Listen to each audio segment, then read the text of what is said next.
Ciao a tutti, amici del Leone. Benvenuti ai nuovi e bentornati agli iscritti. Io sono Ilaria e su questo canale parlerò di tarocchi, chakra, spiritualità e quant'altro possa essere d'aiuto ad ognuno di noi per il proprio percorso di crescita personale e spirituale. Bene? Mostrami, Leone, tendenze energetiche generali per la seconda parte di luglio 2022.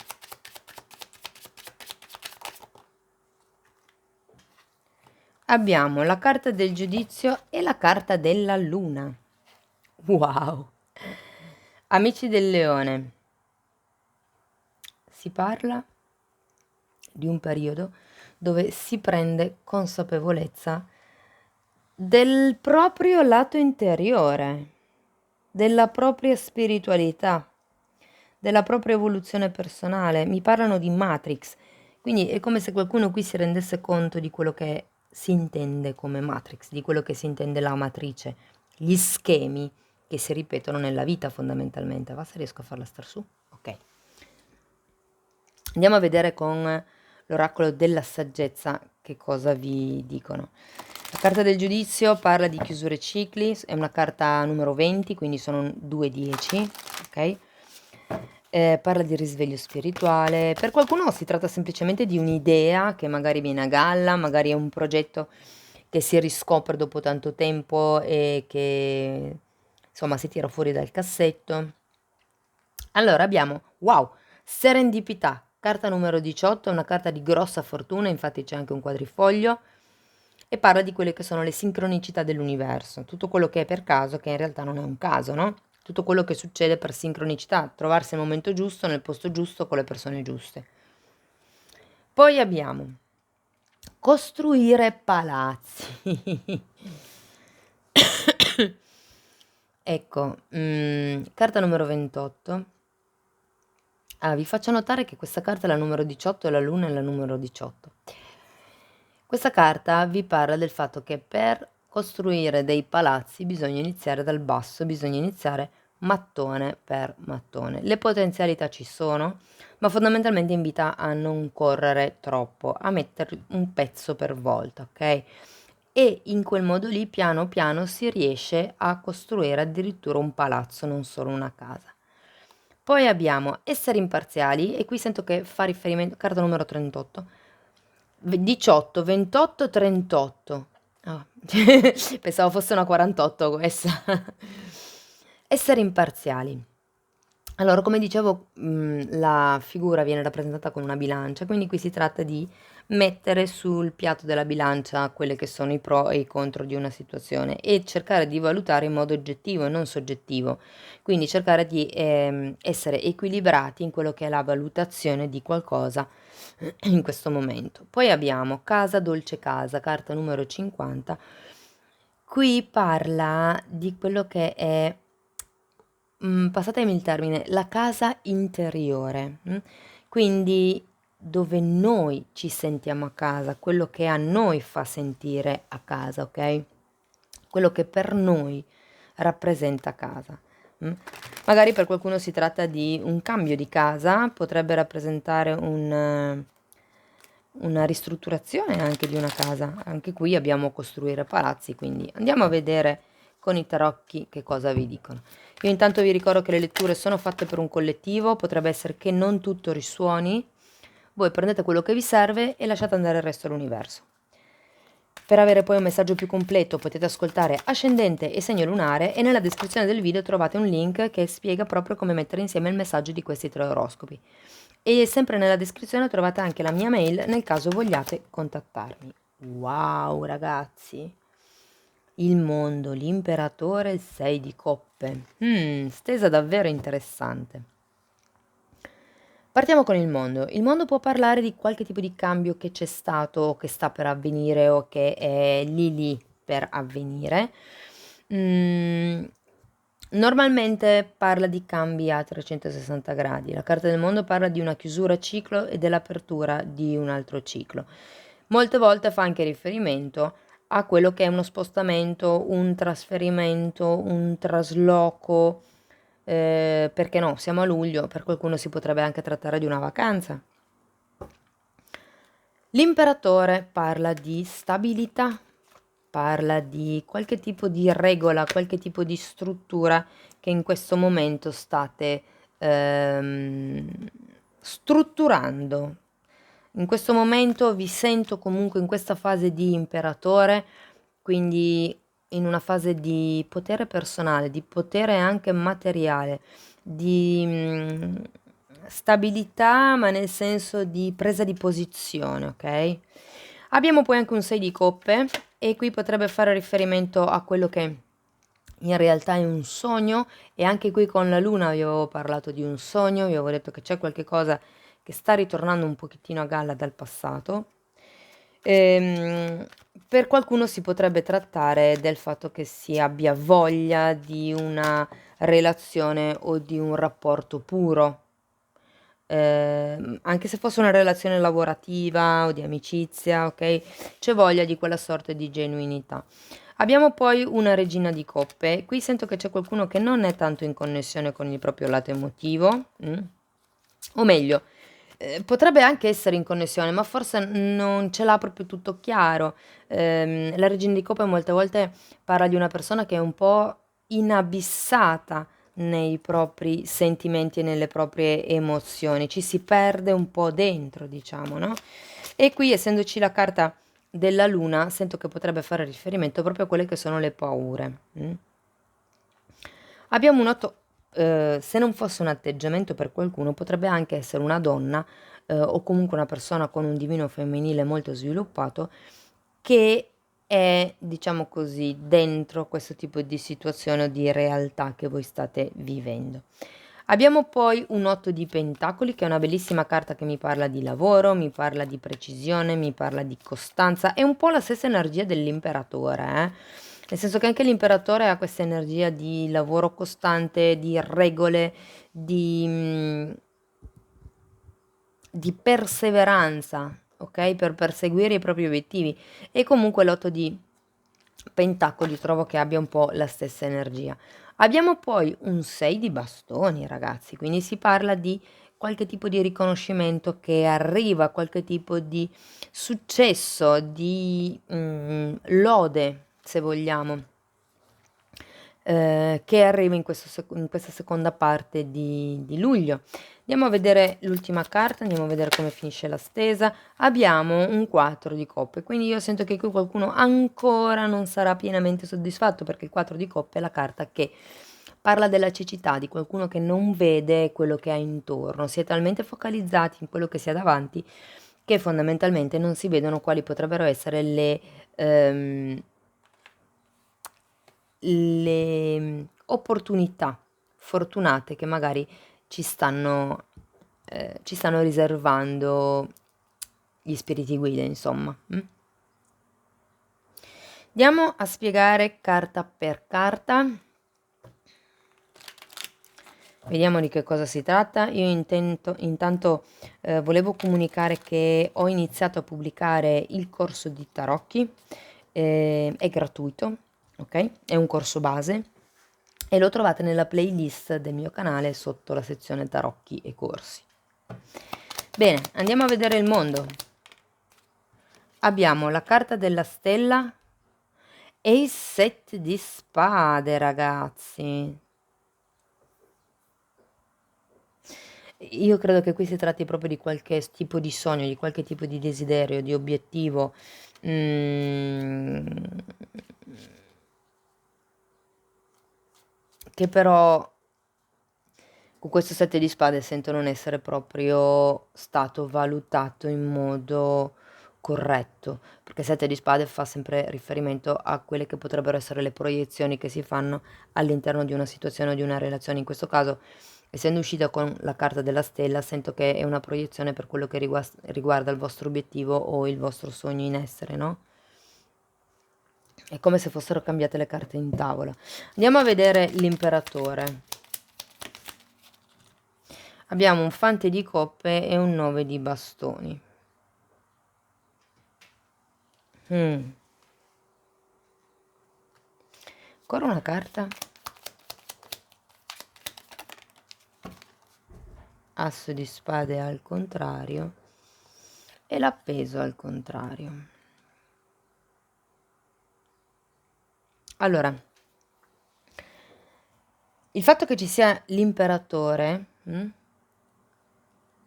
con queste 4 carte fa riferimento al fatto che prenderete un nuovo tipo di stabilità. Il fatto che qui ci sia il mondo è come se cambiassero quelle che sono le vostre aspettative per quello che riguarda il vostro potere personale, ok? Qui c'è qualcuno con questo asso di spade che ha un po' di confusione mentale, ma non vi preoccupate perché avete comunque anche l'appeso al contrario. Parla di sblocchi, parla della fine della sofferenza, parla di qualche tipo di idea che si ha che viene sovvertita, viene cambiata. Si riesce a vedere la cosa, la situazione, la relazione da un altro punto di vista. Questo imperatore potrebbe anche rappresentare per qualcuno una persona dalla quale ci si aspetta un aiuto, ma non credo che arrivi nell'immediato perché comunque c'è confusione mentale, ok?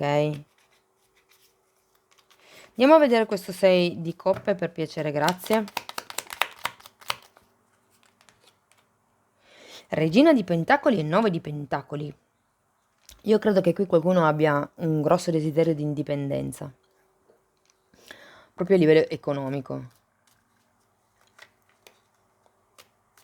Per qualcuno può fare riferimento a una gravidanza, so che questa è una stesa generale, ma io dico quello che vedo, magari per qualcuno risuona, ma fondamentalmente si tratta di avere una propria indipendenza, avere una propria stabilità, avere una propria casa, una propria dimora, avere qualche cosa che siate voi a costruire, di cui voi siate i padroni, che sia la casa, che sia l'azienda, che sia quel nuovo negozio, quello che per voi rappresenta la situazione, ok? Andiamo a vedere la regina di coppe.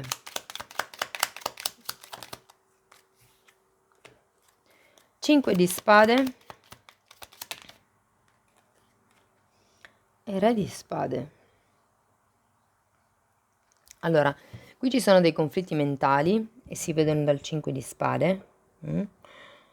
Tenete presente che il 5 di spade è la falsa vittoria, quindi è un po' come se ci fosse una vittoria della mente, no? È come se ci fosse la mente che sta cercando di capire come navigare attraverso quelle che potrebbero essere le paure di cui ci parla la luna. Questo re di spade potrebbe anche essere una persona, magari potrebbe essere proprio lo stesso imperatore di cui parlavamo prima, comunque potrebbe essere una persona con la quale in questo momento si hanno dei diverbi proprio inerente alla situazione o alla relazione che si sta vivendo qui, insomma. Andiamo a vedere l'otto di pentacoli. Potrebbe anche essere un capo, questo re di spade, un padre, uno zio, un fratello superiore, un fratello, scusate, non superiore come si dice, più grande. Abbiamo l'eremita, il 3 di pentacoli al contrario, 7 di pentacoli, 7 di coppe. Allora, qui fondamentalmente, guardate, avete una carta di solitudine e la carta che parla delle collaborazioni è girata al contrario. Qui fondamentalmente le carte vi vogliono dire: non collaborate con nessuno, andate avanti con la vostra testa, non chiedete aiuti, create quello che è la vostra zona di comfort, quello che a voi fa sentire a casa, senza collaborazioni. Cercate di aspettare pazientemente quelli che saranno i frutti, rimanendo ben aperti a tutte quelle che potrebbero essere le possibilità che vi si presenteranno, ok?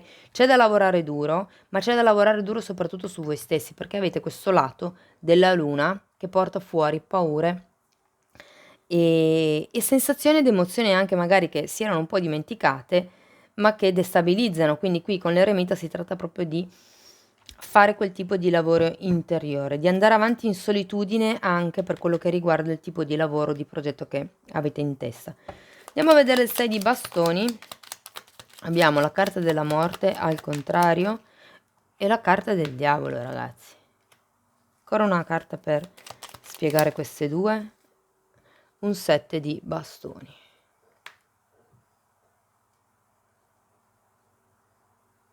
Allora, qui si tratta di... Il 6 di bastoni parla di quello che è il successo, di quello che è la vittoria, un riconoscimento. Ma qui con questo diavolo c'è qualche cosa che blocca. Io credo che sia un punto, sia un momento della vostra vita dove comunque siete parecchio impegnati a difendervi dagli altri, a difendervi, eh, sì, dagli attacchi esterni e anche un po', se vogliamo, da questo condizionamento di cui ci parla il diavolo. La morte è una carta che parla di chiusura cicli e apertura cicli, ma è al contrario. Quindi è un po' come se ancora non ci fosse questo distacco completo da questa sorta di condizionamento, ok? C'è un condizionamento riguardo un'opinione degli altri, riguardo... da un lato è cosa potrebbero dire gli altri, dall'altro lato lo sento molto come un come mi difendo dagli altri, cosa racconto agli altri. Andiamo avanti, vediamo questo 4 di coppe per piacere, grazie. 3 di spade al contrario. Asso di bastoni al contrario e un 2 di spade. Ecco, diciamo che verso la fine del periodo con questo 2 di spade si arriva a quello che è un dubbio. Probabilmente la sofferenza di cui ci parlava la morte al contrario qui viene un pochettino o inizia perlomeno ad essere elaborata, questa sorta di costrizione che si sente, anche se in realtà poi un movimento, un'azione decisa non si fa. C'è questo 2 di spade che parla comunque di dubbi ed è, guardate, la figura qui è bendata e questa è la carta che io associo alla cecità, al fatto che qualcuno non veda le opportunità che gli vengano offerte. Ma è anche un po' naturale, nel senso che se vedo questo set di bastoni mi rendo conto che è più il tempo, l'energia che impiegate in quello che è il difendere il vostro progetto, le vostre idee dagli altri, che non quello che dedicate a questo progetto. Comunque il consiglio delle carte qui è che se volete riuscire a raggiungere la vostra stabilità, la vostra casa o quello che è, di non dare retta a nessun altro, di andare avanti per la vostra strada perché vedete che avete anche la carta numero 18, che è la carta che vi dice che il destino vi accompagna, ok? Tutto quello che c'è da qui in avanti arriva per destino, arriva perché l'universo sta gestendo le cose in modo che vi arrivino questi colpi di fortuna di cui parla la carta numero 18, la serendipità. Bene, andiamo a vedere conoscio quello che si vede, quello che non si vede, conscio e inconscio. Io intanto ringrazio tutte le persone che stanno sostenendo il canale con i like, le condivisioni, i commenti e le iscrizioni. E volevo anche dirvi che ho attivato il super grazie, quindi se c'è qualcuno che volesse offrirmi un caffè, ringraziarmi per il lavoro che faccio, quello che vi pare, ecco, c'è la possibilità di fare una piccola offerta al canale. Abbiamo, guardate che carte fantastiche, il mutamento e guarigione. Sono due carte bellissime. Il mutamento è la ruota della fortuna. Cos'è che voi non vedete arrivare? Questo mondo, il cambiamento. Voi siete già working in progress, ma non lo vedete arrivare fondamentalmente. È come se lo captaste, ma non riusciste a rendervi conto realmente di che cosa sta cambiando. E che cos'è che sta cambiando? Voi. State guarendo, state entrando in allineamento con cuore, mente e corpo, state entrando in asse, è come se ci fosse un nuovo tipo di coerenza dentro di voi ed è anche questo essere imparziali, ok? Fate conto che una delle due bilance è il cuore e l'altra è la mente. Ok, ancora un'ultima carta da parte delle fatine per piacere, per chiudere la lettura. Tolleranza, ragazzi.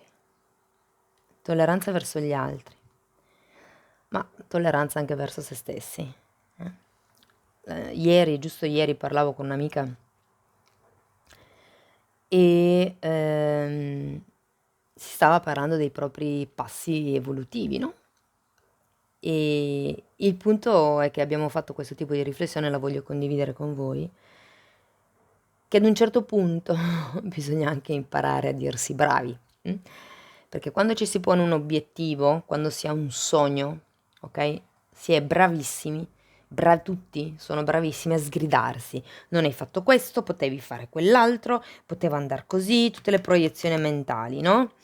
Però ad un certo punto bisogna anche essere compassionevoli nei confronti di se stessi. Ok, ho fatto tutto quello che avrei potuto fare, adesso sono stanco, sono stanca, ho bisogno di fare altro, ho bisogno di stare alla testa, cerco di essere tollerante anche nei miei confronti, ok? È una tolleranza reciproca, voi verso gli altri verso voi stessi e voi verso voi stessi. Però vi dico che se riuscite a essere intolleranti verso voi scusate, tolleranti verso voi stessi, iniziate a sviluppare questa tendenza, vedrete che anche farlo nei confronti degli altri sarà molto più semplice. Cari amici del Leone, questo è quello che avevo per voi, spero che in qualche modo la lettura vi sia stata utile, vi ringrazio di essere stati qui con me, vi mando un abbraccio e ci vediamo nei prossimi video. Ciao ciao!